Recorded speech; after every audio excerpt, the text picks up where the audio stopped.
SPRAWL, what is it? It's an action first-person shooter set in a collapsed industrial megalopolis. The game is developed by Maeth and published by Rogue Games. It features systems, gameplay and music primarily created by a team of two. Music, art and engineering contributions by another half dozen people are also present. The setting of SPRAWL presents a world on the verge of total collapse. You play the role of Seven, an operative, previously under the employ of the Junta, a military government for the last stable civilization on Earth. The game's story revolves around your quest under the guidance of a mysterious figure known as Father to take down said Junta. Let's just get the important question out of the way off the bat. Is it any good? Would I recommend it? Yes, mostly. I don't think it's as strong as any of the games that it's influenced by, but I think when it's firing on all cylinders, it shows what a strong foundation it has. When its discrete inspirations are on full display, coupled with excellent level design and enemy placement, it's great. It has excellent music, a serviceable arsenal of weapons, and a pretty good roster of enemies. Its main downfalls though, guys, being the late game, lackluster bosses, and character progression, along with missing some pretty important quality of life features, which we'll get into. SPRAWL features a campaign comprising 12 levels spread across 3 episodes. Now, players looking for replay value will have 4 difficulty levels to contend with, but will miss an endless or horde mode. The levels in the campaign vary in terms of pacing, but typically they include key hunting, platforming, interacting with machines, and shooting. Lots of shooting. You'll use pistols, a shotgun, a rocket launcher, a grenade launcher, and even a pair of Uzis. Weapons in the game are uniformly useful, with very limited situations calling for specific tools for certain jobs. It's really uncommon amongst the enemy roster for individual enemy types to necessitate a specific weapon. Speaking of enemies, SPRAWL does feature a really healthy roster of enemies. It's one of the stronger parts of the game. Enemies range from humanoids of varying strength and ability, mechs of many sizes, as well as aerial enemies. All in all, there's roughly a dozen different enemies in SPRAWL, most of which use ranged weapons. The game, though, like any decent action first-person shooter, does feature melee pressure units to keep the player moving. The bosses in SPRAWL are definitely not a highlight, but the cast of non-boss enemies are well done and make up for it, especially when they're used in the right environments. So, what are you listening to whilst wall running and gunning all the enemies? Well, you'll be glad to know that SPRAWL has an impressive 16-song soundtrack. The gunplay is punctuated by its mashup of hardwave, trap, and industrial. When the music is firing on all cylinders, it funnels you closer to the intended gameplay experience. When you consider that this OST was largely composed by one of the 2 people primarily responsible for just about everything else in the game, it's really impressive. So with all this great music, great enemies, good weapons, good level design, how does the game bring it all together, and ultimately what is it trying to do? What's the core gameplay loop?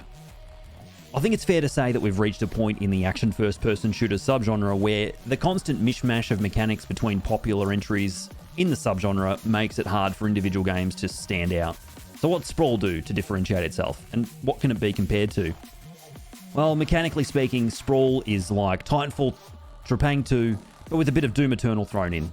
There's some elements of all 3 games, from the resource-based slow-mo of Trepang 2, the crouch sliding and wall running of Titanfall 2, as well as the resource and weak point management of Doom Eternal.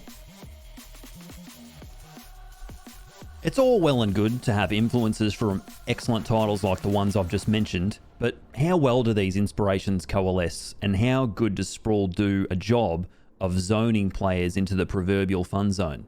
It's a good question, and much of the answer lies in the slow-mo feature and the enemy weak point system. Combat in SPRAWL revolves around managing usage of slow-mo to maintain combat efficiency. It does this by rewarding the player for killing enemies by damaging their weak points. You see, hitboxes in the game are very tight, making slow-mo most effective when enemies are nearly dead or when you have already positioned yourself above or behind them.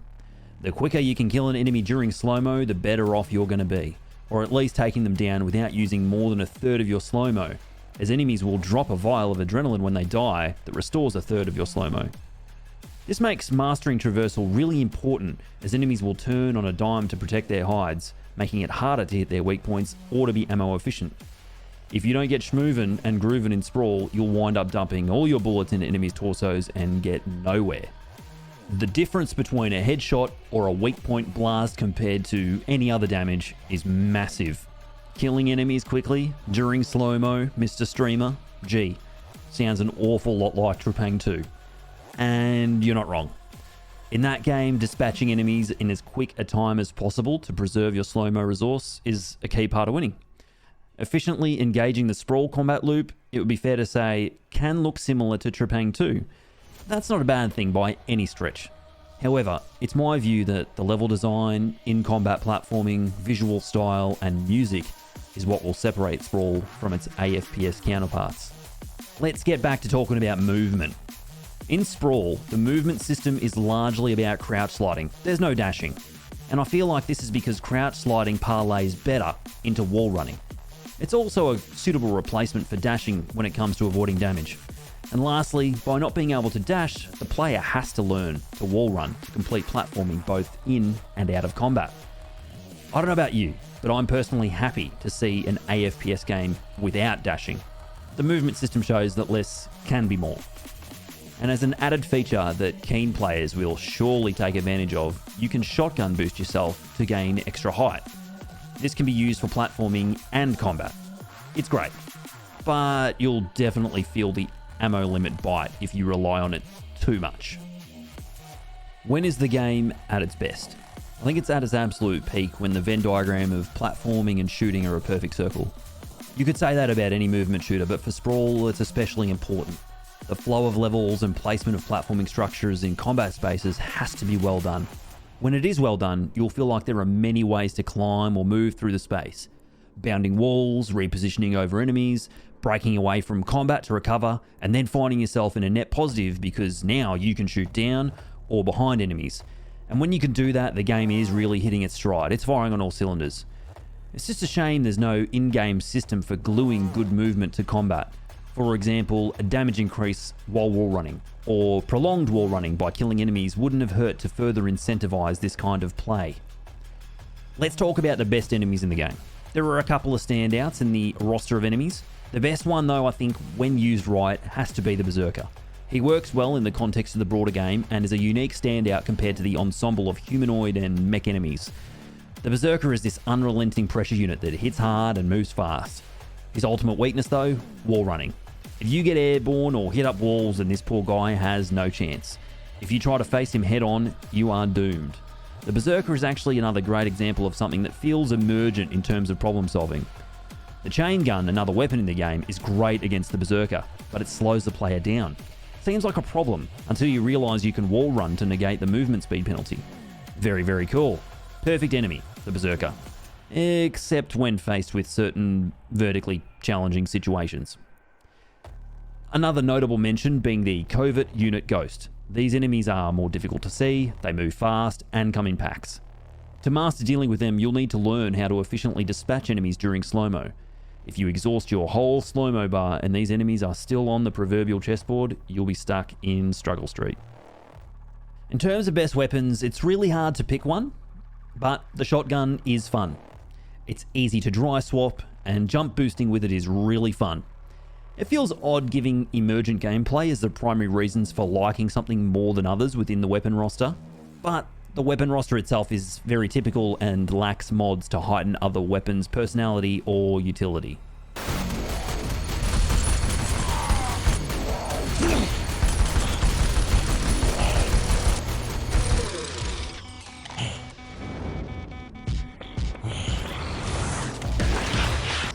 I think it's fair to say that Sprawl has some problems. Some of these could be fixed in future updates, but others would likely require a new game from Maeth or a sequel.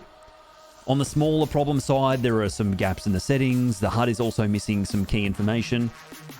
However, the final episode is on the bigger end of the problem side and needs quite a bit of work. The bosses are also very underwhelming, and the feeling of progression relies heavily on the enemy roster.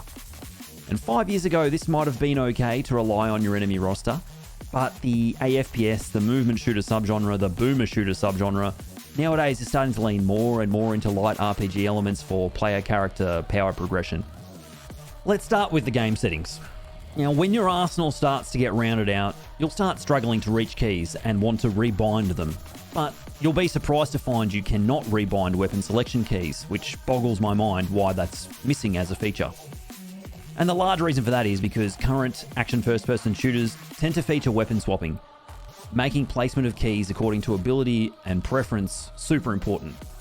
For now, if you have an application like Windows Power Toys, you can use the Keyboard Manager tool to remat keys, which is what I did. Not a great workaround, but one nonetheless. Especially like me if you use a smaller form factor or even a half keyboard.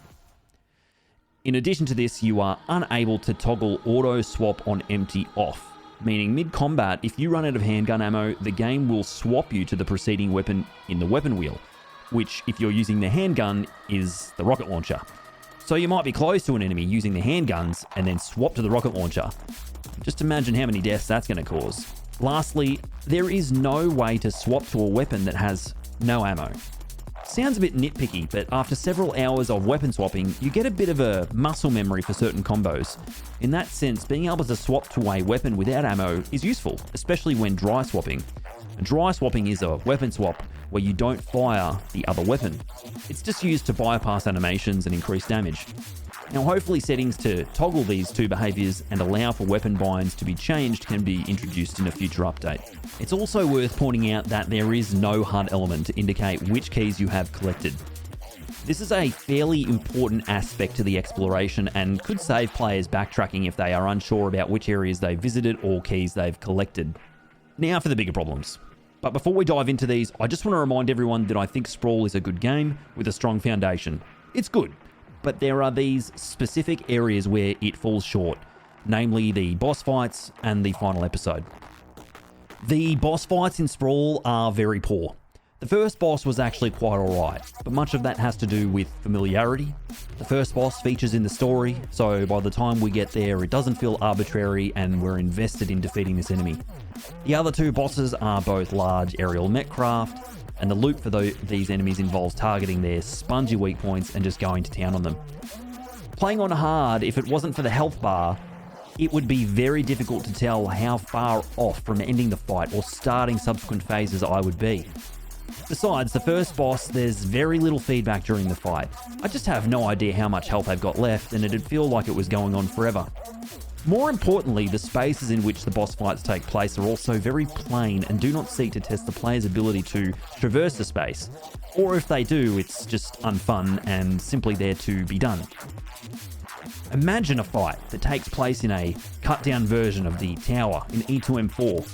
You'd have to use walls or obstructions for cover whilst ascending or descending to avoid damage from the boss. Instead, it's just a flat, mostly open room where projectiles just fly at you. It's like the game forgets it's a movement shooter, lacking any platforming to allow players to use positioning to their advantage and really flex their wall running skills they've built up to that point. The boss fights miss what makes the game great, and just get in the way of getting back to what is fun. Alright, let's talk about Episode 3. It really should not be in the game, particularly the final level E3-M3. This level was so thoroughly different and removed from the urban spaces of Episode 1. It didn't feature the tight combat arenas of Episode 2 either. The Spire features a massive platforming slog containing poorly communicated points of interest, backtracking, and flaky death planes, death warps. I felt like I was suddenly not playing a movement shooter, but instead playing only up, or getting over it. I had no idea if I was doing things in the correct order, or correct at all. It was really easy to get ahead of where I should be using shotgun boosting, and I was concerned throughout that I had possibly sequence broken something. It didn't help either that the music did not play at all during the level, even during the final boss fight.